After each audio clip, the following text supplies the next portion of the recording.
माया क्या होती है।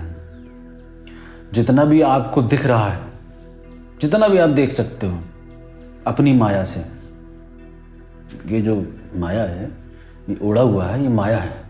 और जो चमड़ा है जिससे आप देख रहे हो प्रकाश परिवर्तित हो रहा है आपके मानस पटल पे, वो चित्रण जा रहा है और आपकी इंद्रियां आपको आभासित करा रही हैं कि ये सत्य है क्योंकि मुझे दिख रहा है। तो जो ये आभासित करा रहा है कि ये सत्य है, बौद्धिक स्तर पे, इंद्रियों के स्तर पे, कल्पना के स्तर पे और मन के स्तर पे जो आपको आभासित करा रहा है और जो हो रहा है, वो दोनों ही भ्रम है, दोनों ही माया है। फिर आप कहेंगे सत्य क्या है? इसके अलावा जो है वो सत्य है। आपने आचार्य रजनीश का भी देखा होगा। आचार्य रजनीश बिल्कुल मौन है, बिल्कुल साइलेंट है। रमन महर्षि को देखा होगा, उनकी आंखों में देखेंगे बिल्कुल गहरा मौन उनकी आंखों में। तो ये लोग बोलते हैं, जो बोल रहे हैं वो माया फेंक रहे हैं। ऐसा नहीं कि लपेट लिया, वो जो शब्द आ रहा है बाहर वो भी माया ही है, वो भी दिखावा है।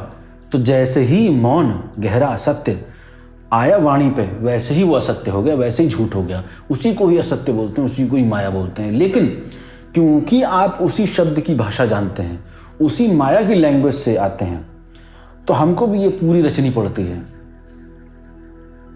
तिलक लगाना पड़ता है, लंबी लंबी जटाएं, भस्म लगाना पड़ता है, रुद्राक्ष पहनना पड़ता है, कुर्ता पजामा, लंगोट, ये उस सत्यधारी को धारण करना पड़ता है।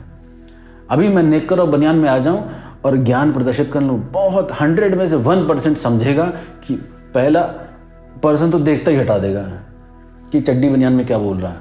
तो उसके लिए गेटअप मांगता है।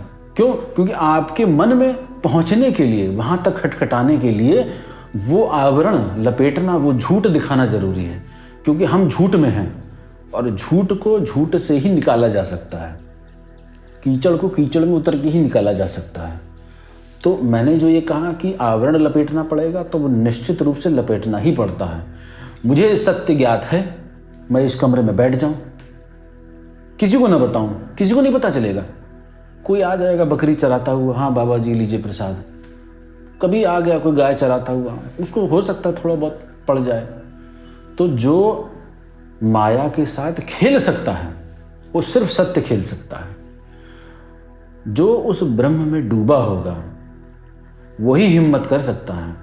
इसी में जो अघोरी लोग हैं या जो हठ मार्ग वाले हैं, कपालिक हैं, तो वो हठ के माध्यम से उस माया के साथ खेलते हैं जिसका दुष्प्रभाव जन्मों जन्मों रहता है।